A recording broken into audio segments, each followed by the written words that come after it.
With archery season just around the corner, I took a deeper look into the details of the sport and the equipment needed to shoot. This non-traditional sport has been popping up across the country more frequently. And with the start of this year's season targeted for September 7th, what better way to learn than to give this sport a shot? Archery, more commonly recognized with hunting, is also a competitive sport that can be played indoors and outdoors. Justin Wolf, Votech at the new sports shop in Kinston, has been shooting archery since he was 12 years old. Everyone can do it, you know, just getting a bow that's set for you and being comfortable with it and just not getting frustrated, because it can be frustrating. Just stick with it and it'll all pay out. In terms of equipment, as like most other sports, the more experience you become, the more accessories you accumulate.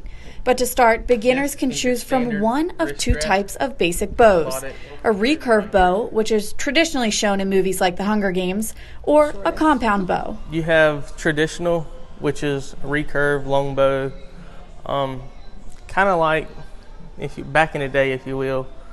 They don't have no cams, they're just strings and the actual bow. A compound has cams, it has the let off, so when you draw it back, you're not consistently on that same poundage. It goes to a lower poundage. It's a little faster. The traditional is a little bit slower. A lot of people still shoot traditional, but the compound is more common. Although they may look cool, traditional bows are not as common out in the hunting world. Unless you're a real avid archer, you're just going to do the compound, because getting into the range to be able to shoot and actually put the projectile through the deer or the animal is going to be kind of a hard task. Justin took the time to explain what else is needed. Your sight, your arrow rest, your release aid, and some arrows. Once you get the hang of things, you can begin to compete. A lot of tournaments are family orientated, so if you need to take the whole family with you, you could, and it'd be perfectly fine. It just makes for a long day sometimes at different tournaments. Archery takes a lot of practice.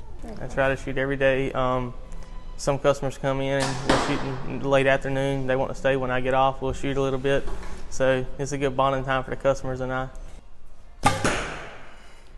I certainly need some help with my skills on archery and will definitely be coming back here to practice. In Kinston, Kelsey O'Donnell, 9 on your side.